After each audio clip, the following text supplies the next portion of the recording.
Okay, welcome to today's lecture. My name is Linus. I am working in the lab of Brian Ford as a lead engineer. Currently, we're all over the hype of blockchains and very actively working in there. So it's now 3 years, nearly 3 years that I work together with Brian, getting up to speed with all the nice things of cryptography and decentralization and distributed systems. And so today it's a pleasure for me to jump in as Brian is away on an IETF, also blockchain conference in London. So today we'll be talking about anonymization, how to anonymize and why we should do that, and also a bit about privacy. Okay, we start with a short motivation, then we'll go through to some naive anonymization techniques, talk very shortly about K-anonymity, and then during the second half of the lecture, we'll go into some more in-depth technical things, how to do differential privacy, and how we can try to get confidentiality using encryption. You will see that it's not very easy to correctly use encryption. Sometimes you think something will never happen, and in the end, the guys get the private keys anyway, and then all your data that you wanted to keep private is out in the open anyway. Okay, I thought it would be a nice thing to talk a bit the difference between anonymity, privacy, and security. So sometimes these terms are a bit used interchangeable, and some techniques do give us anonymity and privacy up to some point. So let's define these terms a bit better. For anonymity, here, this is something that you don't really care if other people see, as long as they don't know it's you. So, for example, your browsing history, if somebody sees it, as long as he doesn't know it's you, you don't really care. Up to some point, even medical records, as long as people don't know that you have this hepatitis always on your lips, you don't really care that it's out there, that people do some statistics. So if this data is anonymous, that's okay. But you don't want them to know it's you. Now, for privacy, it's a bit the contrary. So privacy means that you want that the data, in fact, is kept private. So you don't want to know that you have this illness, or you don't want to know you don't want people to know what you're doing. For example, if you're going to the restroom, everybody can see that you're going to the restroom, but you don't want them to know what you're doing in the restroom. That's your private thing. So there are some things where privacy is very important. People know you're doing something, but they don't know exactly what. And then, of course, we have security. This is where with one party you have this very special relationship. It can be a merchant, it can be also a doctor. You have this very special relationship, and he can know it is you, he can know all your data, but you want to make absolutely sure that nobody else gets your data. So not knowing it's you or not knowing what is in this data. So this is a bit 3 different subjects that are important for this lecture. So I want to try to revive a bit the speak up.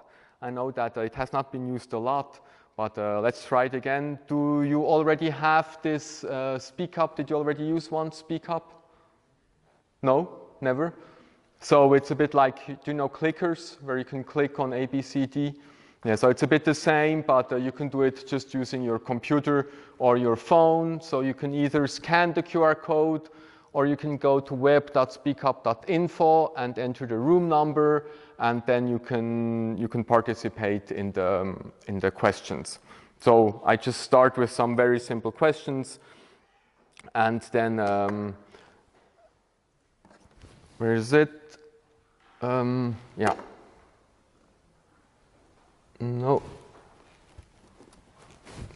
Very good. Getting there. Okay, let's see.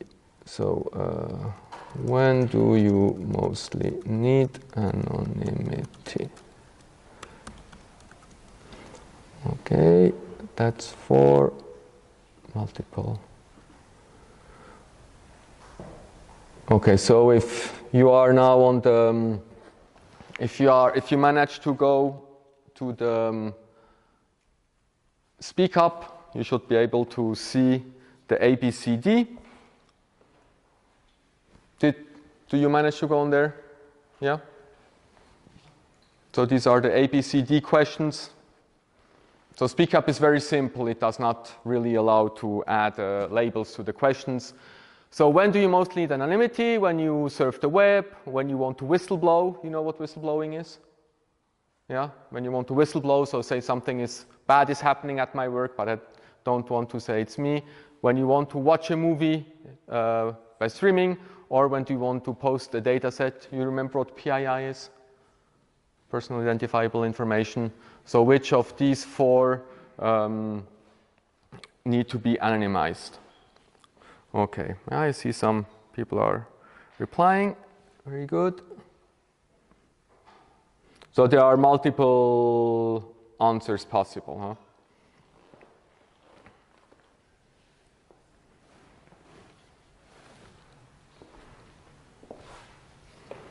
Okay, it's just a little warm-up questions.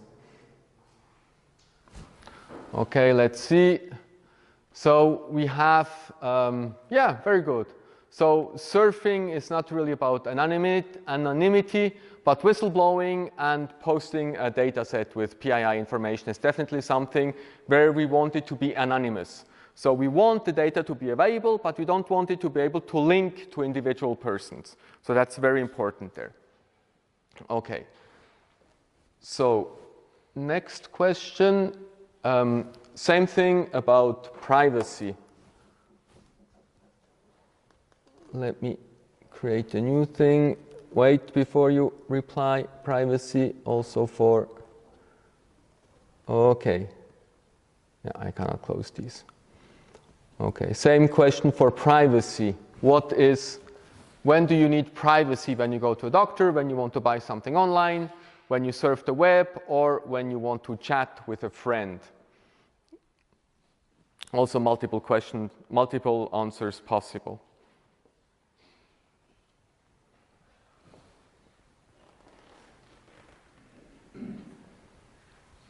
Yeah, so I wrote mostly because up to some point all four of these answers are a bit correct, but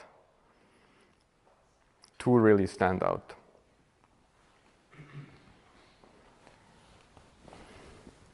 Okay, looks good. So again, if you go to a doctor, you really want it to be private. I mean, people can see you go into the doctor, but you don't want them to know what you discuss with the doctor. Same thing when you chat with a friend. Sometimes you don't really care that they see you chatting, but you don't want to know what you're chatting. So buying something online, depending on what you buy, might also need it to be private. There was this Silk Road website, I don't know whether you heard of that, where you could buy all sorts of things that you don't want anybody to know that you bought it there. Okay, then last but not least, just to make it complete, security, same thing. Security plus multiple. Here we go. Okay, same thing for security.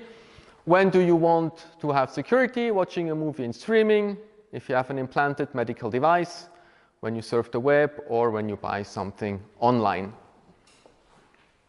And it's most important for you to have security, so to be sure that everything is kept secret and nothing goes out.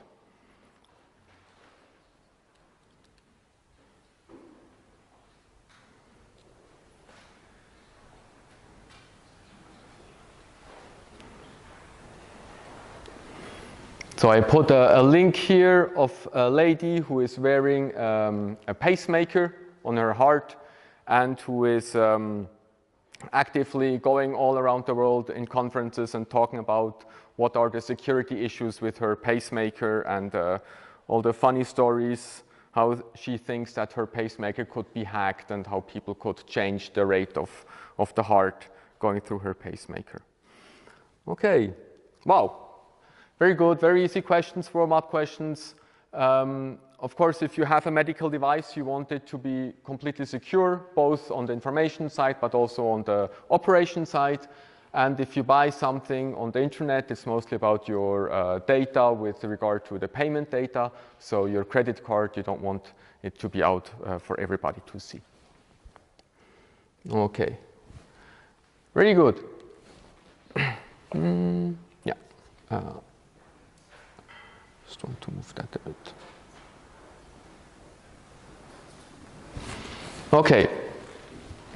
So as we get more and more connected, the importance of these anonymization and privacy is rising a lot. I mean, you're all aware that we are constantly being tracked using our devices. We constantly give data by using Twitter, Facebook, whatnot. So it's really important that if all this data needs to be used or interpreted, that we correctly protect it. If the data is not protected, it can have life-threatening. It can give life-threatening situations. Specifically, if you're somebody like Bin Laden that is tracked by the U.S. government, and then even if you're working in a not really important organization, well, if you're working in a non-military organization like the ICRC. People might still try to get data from you to then track somebody like him. So there was this story of the NSA who wanted to put hiding devices in medical supplies. And if I remember correctly, what they ended up doing is they made big vaccination campaigns in Afghanistan. And then they took the needles and they did DNA analysis of all the blood that was still on the needles. And then they managed to have kind of a family tree of all Afghanistan. So they knew where the brothers and sisters of Bin Laden were, so they knew whom they had to ask to know where he is. So this was something where information from the ICRC leaked. Here it was not information that was on a computer, but it was information that was on a needle. So this blood that was on the needle was still enough to give them a good map of where is the family of Bin Laden in Afghanistan. Yes, so also if, for example, Microsoft is giving out a new patch, so if Microsoft has patch day and it gives updates to your computer, one thing that the evil people do is they look at these patches, they look what is fixed, so they know what is broken, so they know how to enter the computer so it did not apply the patches. So that's also something where information can leak, and where then you can abuse this information. There was also this story that we will use a bit to look different principles of anonymization of AOL. So it's now getting quite old. In 2006, AOL thought it would be very nice for people to study if they would just give out the search terms of what the AOL users were searching for. So I don't know, do you still know who is AOL? No, yeah. It's really old. American Online was one of the biggest ISPs back in the time, and they had everything, search engines, email, and everything proprietary, and then they were just overruled by Google and Microsoft, Firefox, and everybody, so nobody's using them. So they still had a lot of people using their services, so they had a lot of search requests, so they thought, well, it would be interesting to look what people are searching for, whether we could help them. And so they did some very simple pseudonymization, like replacing usernames with numbers, and thought, what could go wrong? Nobody can go back to the users, we just put a number in there, and here you go.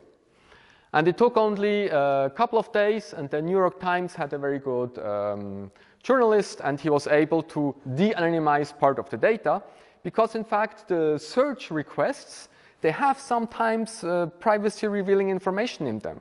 I mean, if I search for coiffeur Échandon, it means I'm most probably from Échandon, because I'm searching for a coiffeur in Échandon. So if the number 1, 2, 3, 4, 5 always searches things around Échandon, he probably comes from there.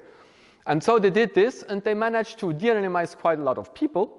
And so you can look it up. There are some search results I would not dare showing here. but which are very funny. Here it's just AOL saying, yeah, we give this out to the research community, and yeah, we'll look a bit how this anonymization has been done and how we could do it better. Other things also, sometimes we talk about metadata. So that's not the data itself. Metadata is who sent it, to whom he sends it, what is the time he sends it, how much data he sends it, when does he send it. So that's all metadata. That's not directly in the data itself, but that can be caught anyway. And metadata is very interesting because, for example, if I Skype with somebody and the NSA knows, for example, only that I must be Skyping with one of 100 persons, they can simply look whether one of these 100 persons has also a Skype call active.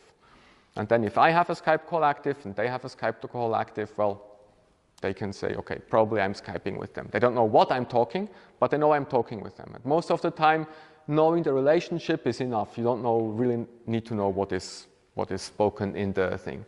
Netflix also, so if you're looking at a Netflix movie, just looking at the packets per second that come through is enough to know what movie you're watching. Because the movies are all compressed, and depending on whether it's a very slow moving scene or whether it's an action scene, you have more or less packets going through. And just looking at how many packets per second are coming into your computer, somebody can know what movie you're looking. And so they did this, there was a paper on that, and you have more or less, 1 in 10,000 you're wrong. But 9,999 times you're right, and you find the movie that the guy was looking, just looking at the number of packages. You don't do any HTTPS decryption, nothing, just counting packets, that's everything you do. And of course, do you know Tor? So this onion routing network that is supposed to give anonymity. Again, the same thing. If you know who is, or if you control the entry and the exit nodes, or if you control the ISPs where they're connected, you can just simply looking who connects to the entry node, and at the same time, where does something go out? And then you can correlate the two, and you know more or less what the people are doing. Or for simple things, you can also just, if somebody is going to certain websites, again, you can just look how many packets come per second, what is the distribution, and out of 1,000 websites, usually you can recognize, I think it's 700 or 800 websites, just by looking at the number of packets. So no HTTPS cracking, nothing, you just look at the number of packets, how fast they come in, and you know what he's watching. Even with Tor. So that's very interesting. Metadata is very big, very useful. Okay. We'll talk a little bit about naive anonymization. So specifically in the case of this AOL data, because it was really interesting. So data anonymization, according to Wikipedia, is taking data and then applying a one-way function in such a way that you cannot go back. So the goal is to avoid, when you give this data out, avoid that the data can be brought back into a form that is usable for some of the fields. Well, here it talks a bit about non-human readable. That's not really important. It can still be human readable. If you replace a name by a number, it's human readable. Okay, let's see how the different possibilities are. Here I drew a small chart where on the y-axis I have the utility, and on the x-axis I have anonymity. So, of course, if you give out the data as is, you're here on the upper left, okay? There's no anonymity and there's full utility. You can use it for whatever you want. If you completely anonymize the data and remove everything and just put random data in there, you're completely anonymous, but there's no utility. So depending on what you do, you can draw some, these are approximate curves, okay? These are really just more or less curves. So if you delete rows very fast, you lose utility, but you don't gain that much anonymity just by deleting rows. Replacing rows is already better. You get more utility while already gaining some anonymity. And finally, one of the best things to do is to randomize the rows. So you can either swap them randomly, or you can randomly replace values in the rows. And then when you look at the data, you don't know exactly whether you really went to that website or not, because it might have just been a random replacement, but you still get quite a lot of utility, because if you sum over over a lot of people, well, on average, the random gets cancelled. The random part gets cancelled out.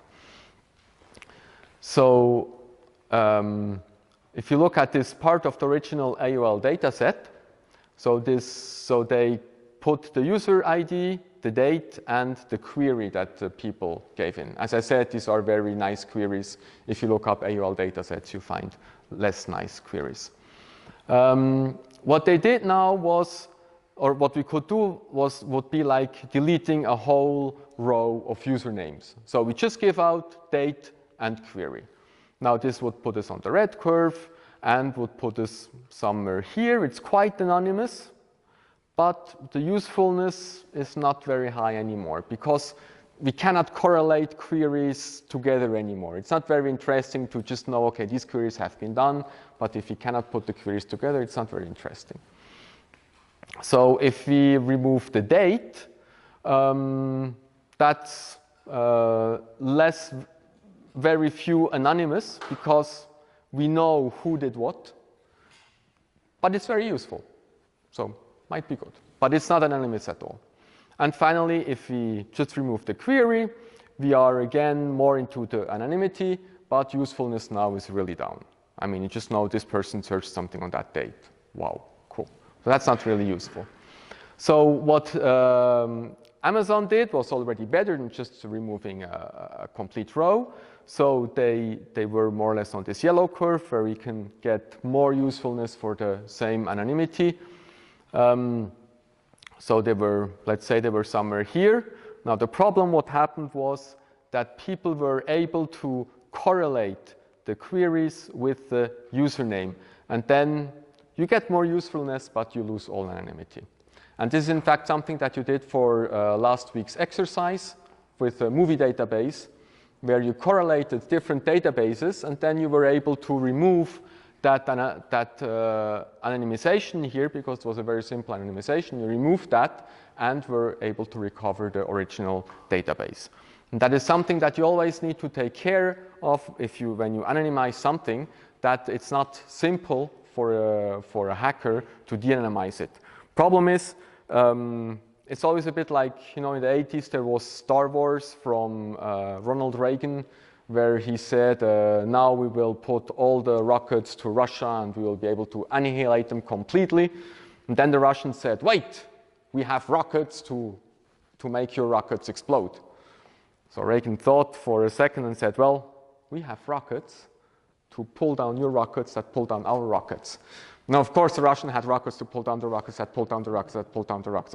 Anyway, so that's always a bit the game. So you come up with an anonymization scheme, and then the hackers, they break it. So you come up with another anonymization scheme, and they will break it again.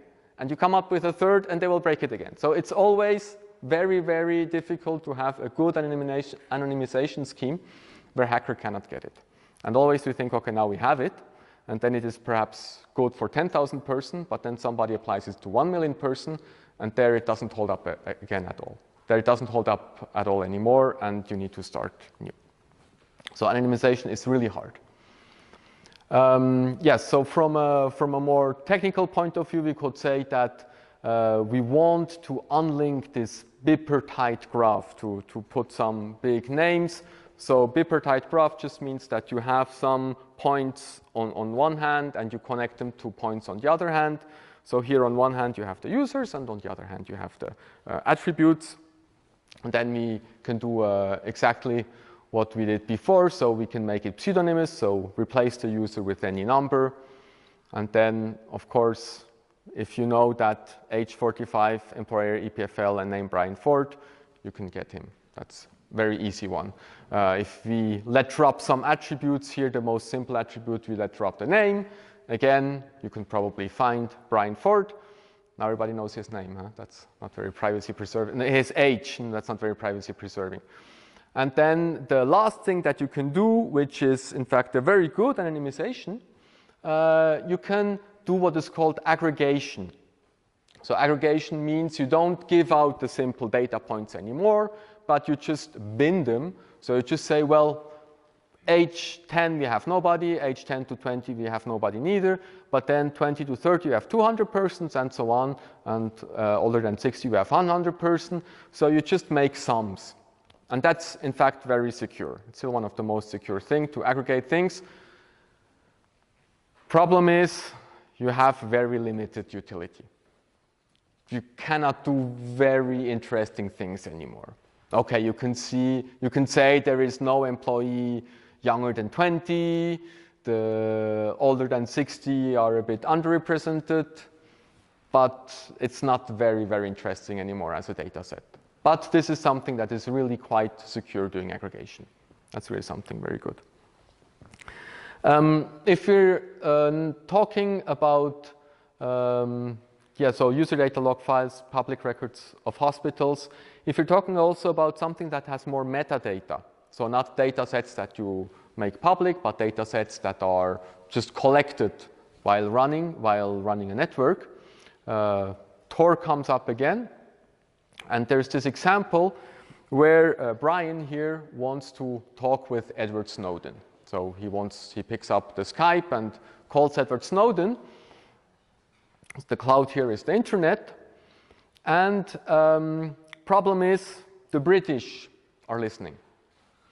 And they want to know what they're talking, or at least know that in fact Edward Snowden is in contact with Brian. So next time Brian goes to London, they will arrest him at the airport and say, hey, what have you two been talking about?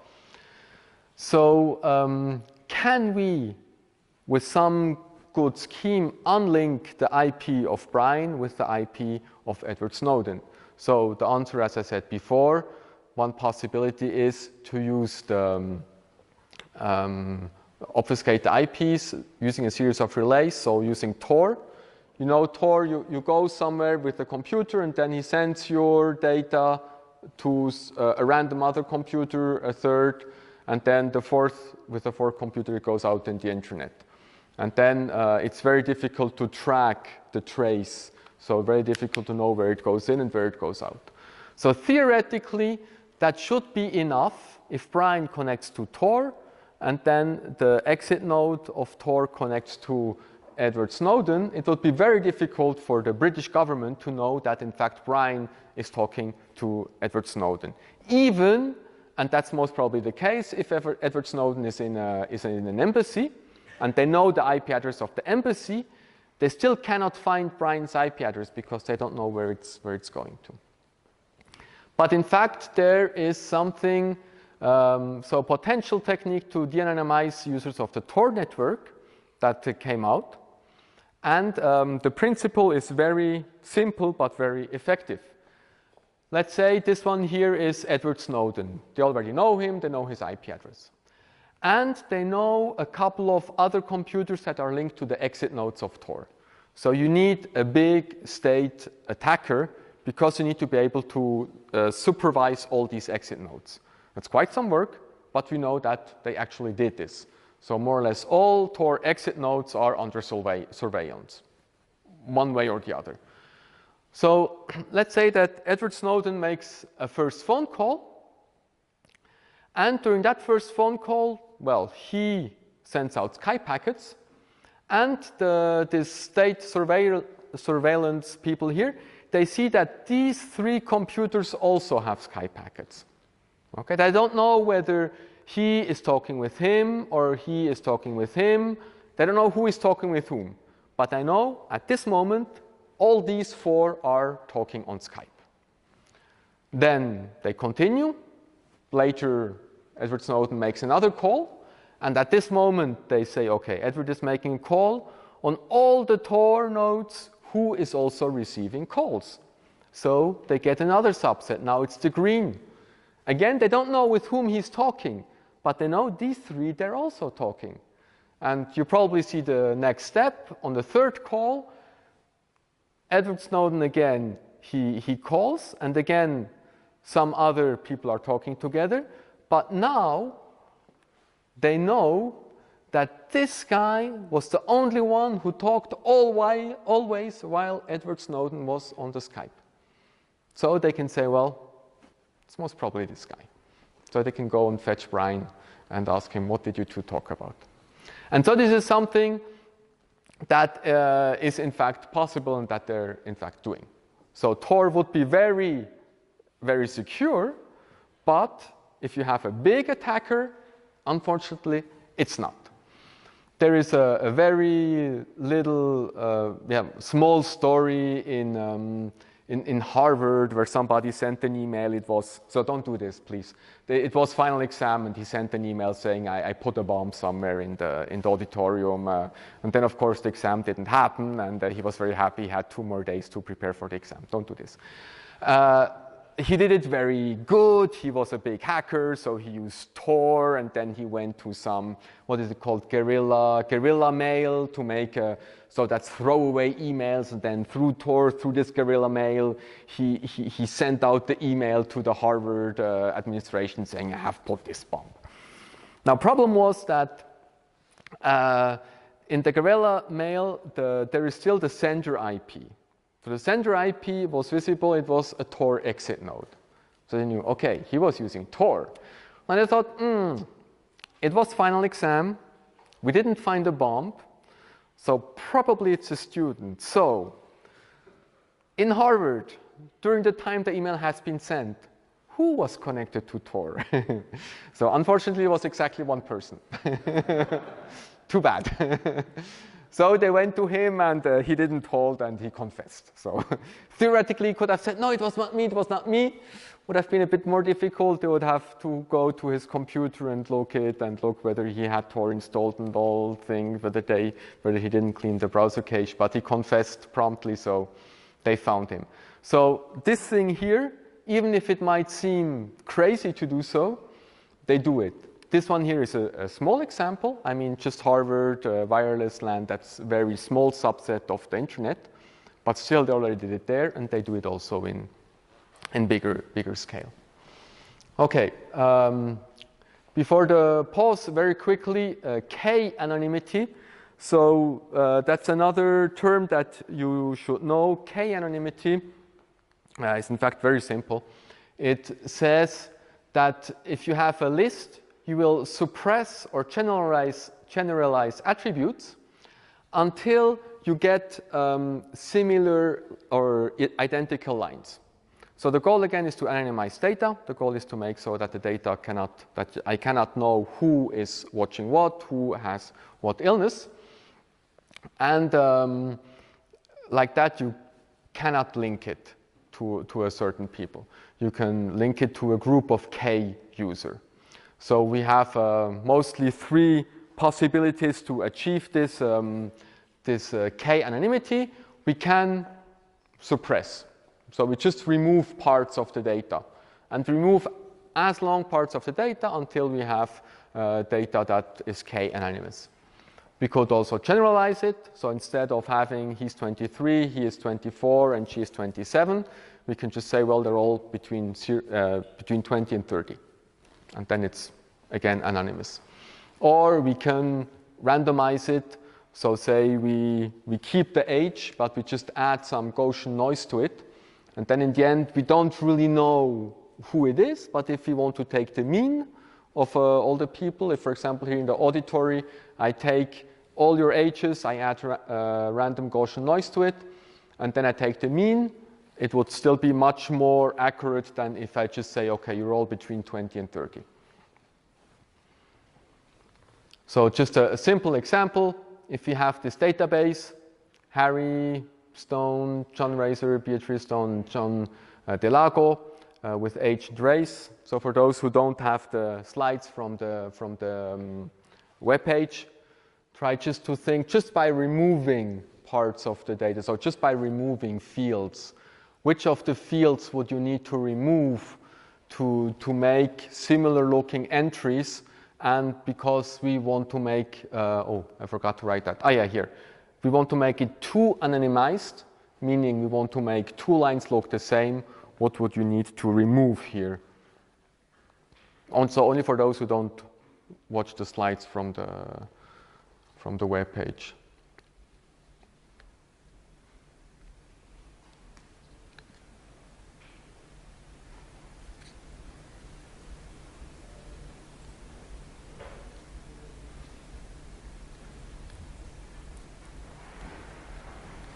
proposition. Last and age. Sorry? Last and age. Last. Remove columns last and age. Okay, so if you remove columns last and age, you still have Harry, who is Afro-American, and Beatrice, who is Afro-American. So these two are not, so Beatrice and Harry, they are not too anonymized. John, yeah, and also John Caucasian and John Hispanic would not be too anonymized. Other proposition?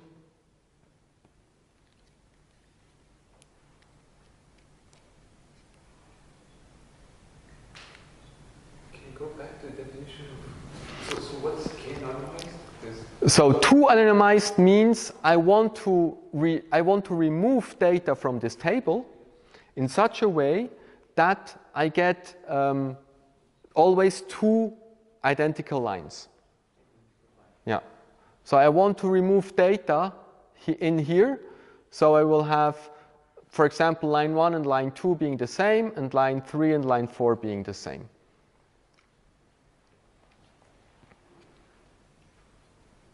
So here you mostly can look what are similar data, and then what can you remove to make the similar data stand out. So for example, here you have Harry Stone, 34 Afro-American, and if you look for the last name, you see another, where's the other line with Stone also? Which is the other line with Stone? The third one, yeah.